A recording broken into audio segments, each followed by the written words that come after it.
we continued to produce wine in Israel, which is a great thing. And me.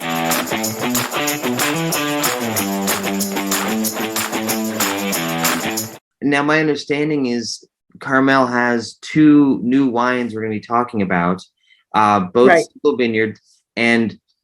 When you are a winery that produces wine for 140 years, Yeah. and Rothschild is going to be so happy and proud about us, we always have to mention him.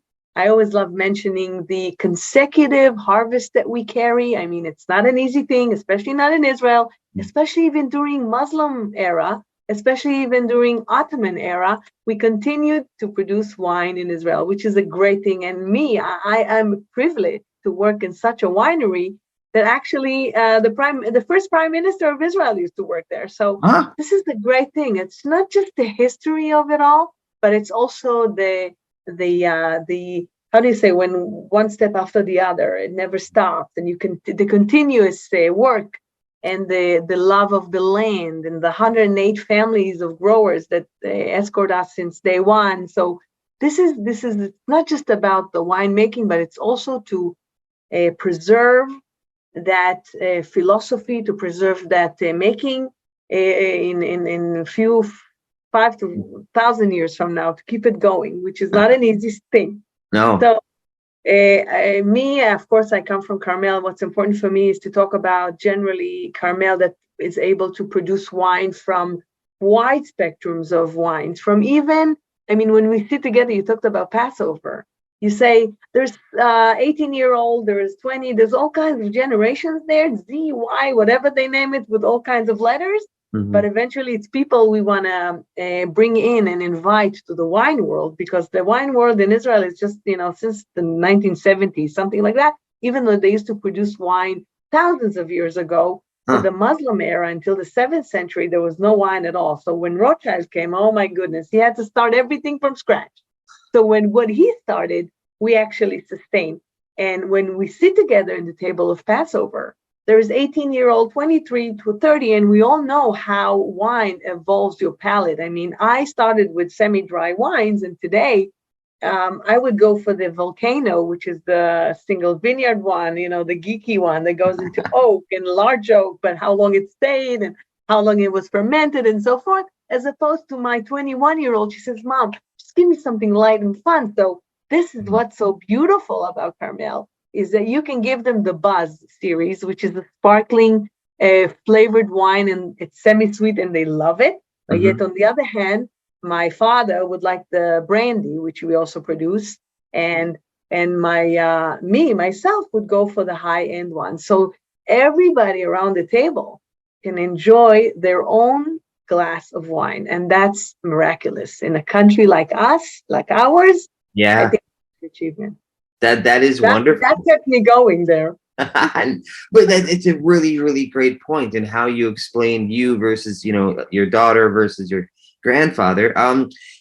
Is there one or two or three wines that we can talk about as far as taste profile and as far as pairing goes? Which wines would you like to talk about? Which 1, 2, 3 do you want to pick? Because I'm at the age of so forth and so forth, and liking this geeky kind of wines, I want to talk about Carmel Signature. Okay. Carmel Signature is all the premium wines of Carmel is under that label. It means that you can make the regular table wines, but when you drink Signature, and it has a signature on it, it would say Carmel Signature with the symbol of spies. Of course, we always carry the symbol of spies that carry. I don't know if you got to see our logo. I'll show it to you later, but put that aside. Okay. When you see Carmel Signature, that means it's coming from the top vineyards in Israel. It's the coming up from the Galilee. It's coming from the Judean hills. It's always being picked from the general vineyards, single vineyards that are growing up in the north. So it's really, really meticulous care. And eventually, it's also when it comes into the winery, it's separated in oak, and then after the fermentation, and then it's blended together for a while until it creates a beautiful blend. So 2 things I want to talk about. One is these days we are launching what we call single vineyard, which is a very famous among the kosher drinkers Mhm. because they love it. They know what single vineyard from Carmel. I want to try this because it's been since 2010. And we are launching today something a bit higher. It's called Volcano because it comes from a special vineyard that was planted in 2010 and picked from their Cabernet Sauvignon, which Americans love. So Mhm. take that and take single vineyard together and take the signature meticulous work. Eventually you get something that's really, really beautiful on the palate, very rich, but yet something you can age and drink it 5 to 10 years from now. That's amazing. Single Vineyard Volcano Cabernet 2019. So is this, I'm looking at some notes. This is the 2019. How do I pronounce the name of the hill? It's you can say Mechfi. You can call it Mechfi. It's very hard to say the H. A lot of Israelis there. We have the head, the throat there. So I try to make everyone pronounce it because it's important, but still it's the name of the vineyard. That's how it is what it is. Yeah. So Mechfi is easier to pronounce, better than Mahfi. It's like it's a valley of tears in the northern Galilee. I think, thank you for that. I think, Pleasure. so the two approaches I usually take, depending on who I'm having dinner or a glass of wine with, is either the wine geek approach or the winemaker, where we get very intense about it and very detailed and I get to learn, or it's the more basic introduction to somebody where I'm sometimes in the position where I'm teaching them the most 101 basic ideas about it. And I think there's such a reputation for wine being intimidating that things like, I mean, as simple as how do I pronounce that word could be a reason enough why somebody wouldn't want to do it, because they're scared to know, oh no, I'm going to sound foolish, I'm going to sound silly. And that's why I asked you. And so let's just, because I mean, I'm looking at the bottle and I black and red fruit and cinnamon and fresh red strawberry fruit flavors, tobacco. It sounds like a very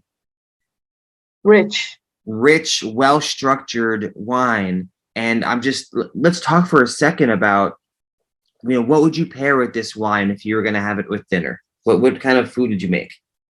Well, definitely when we are drinking such a rich and full wine, you would expect to have a matching experience with the food. So usually people would go for the roasted part, for something that's got a lot of fat because it's rich in tannins. I would actually go for the long cooked lamb because I'm Mediterranean, I'm Tunisian. So I would put all these herbs inside, and yet these herbs would not damage the quality of the wine or the flavors it also pronounces. But long cook, when you take a bite of that alongside rice pilaf, pilaf, you say rice pilaf? You know what that is? Like a mixture of spices. It should be matching perfectly to that Cabernet Sauvignon. I mean, the balance you would get in the palate is quite amazing. I love that. Well, let's move to our second wine. Is this the Merlot? Actually, Merlot less, because some people saying, I saw all these wine phrases. I'm like, I don't talk too much about Merlot, especially not after Sideways. So I kind of moved it aside and I let the palate decide. And we did not produce a lot of it. So right now, Merlot is important, but I put it aside. What I want to talk about is a wine called Carmel Mediterranean. It's also on the Carmel signature, which received 96 points by Decanter, which was a big, big thing for us. You say, you don't know about the Israeli wines or how to pronounce them and all that. The English or the Americans that came here in 2000, they said, you guys still don't know how to make wine. We're not sure if we want to try them. But when they tried it, they were just blown away. And a Mediterranean Carmel is just a combination of, it's got Carignan, it's got Petit Verdot, it's got Petit Syrah, it's got vineyards, single vineyards separated from all of Israel, combined later on after 8 months in oak together as a blend. And when you taste it, it feels like you are tasting some part of the Judean hills climate, which is limestone and rocky, chalky, And when you go up to the northern Galilee, it's just a bit wetter. There's more rain there. So you would feel a lot more earthiness and herbiness into the wines. And combining that together with also some of the Northern Shore Carignan, which is 100-year-old vines, that just gives you a sensation on your palate that you can't give up. And then we say Israel is in one bottle called Carmel Mediterranean and the Carmel Signature. Wow, that sounds incredible. And now You want to taste them? I would love to. My gosh. We should raise the glass together. And because I don't have those notes in front of me, what kind of food did you pair with that? What would you recommend to cook? What would dinner tonight be if you were having that bottle? What do you think? Well, I would say that in this part, because it's got a lot of varieties, like Petit Verdot is really tannic, it's really strong. So I would go for the fatty side, and I would go for a beef bourguignon alongside tagine potato, which is like a big, it's a big clay that brings out some of the smoky flavors in the potato. I would combine that alongside small salad, and that's it, because I want to keep the rest of my enjoyment into the wine. And you know what? I noticed that I opened it. I got to let it air like a genie coming out of the bottle, and then I drink it the next day. It's even, oh my goodness, it's just such a different experience. Wow. If you're letting it decant overnight, there's a lot of muscle in that bottle then. That's beautiful. I wish I had some. That sounds amazing. That sounds delicious. Well, next time you come in February, look me up, because I always come in February, and we should meet and maybe go out and have a tasting somewhere. It's just an establishment of relationship, which is something always good. And if you ever come to Israel, we have 2 wineries to show you, which are the pioneers of high quality and wine production in general. Okay. I will absolutely take you up on that. And I love to travel. So any excuse to get on a plane. So about your winemaker. Right. Just imagine that you are entering a factory as you finish school, because in Israel, we did not study for wine. We had to send our winemakers overseas. Okay. So some of them went to California, some of them went to Australia, France, and so forth. Iftach Peretz graduated the enology in Italy. And as he landed in Israel back with his enology degree, he started working at Carmel. And he's been with us for many, many years. And then for a while, he just had a small break, went to a different winery, and then came back to us as the chief winemaker. And we are producing over 1.2 million cases a year, which is not an easy thing to manage. But in general, his philosophy is what we were talking before, is to make sure that your wines are so great, but yet affordable, what we call affordable luxury. I love it. I wanted to give him what we say l'chaim, which is to life, to make sure we celebrate life, we celebrate moment of joy. And definitely when you have such a great winemaker or someone who really understands the final consumer, which is not a usual thing. They usually make wine, they want to make it for their own palate. He also thinks about our final consumers, which is a great thing for us. And I think it was important to mention. Absolutely. One more time, what was his name? Iftach is Yiftha, Iftach. Okay. Peretz, like Perez. Okay. Peretz. A very big special thank you to Vrbo. With over 2 million bookable vacation rentals, Vrbo connects homeowners with families and vacationers looking for something more than a hotel for their trip. The Vrbo community offers families an array of rental property types such as condos, cabins, lake rentals, beach houses, and more. Discover properties and destinations that everyone dreams of visiting. Vrbo, where families travel better together. Find more information at vrbo.com. That's VRBO.com. Okay, back to the show.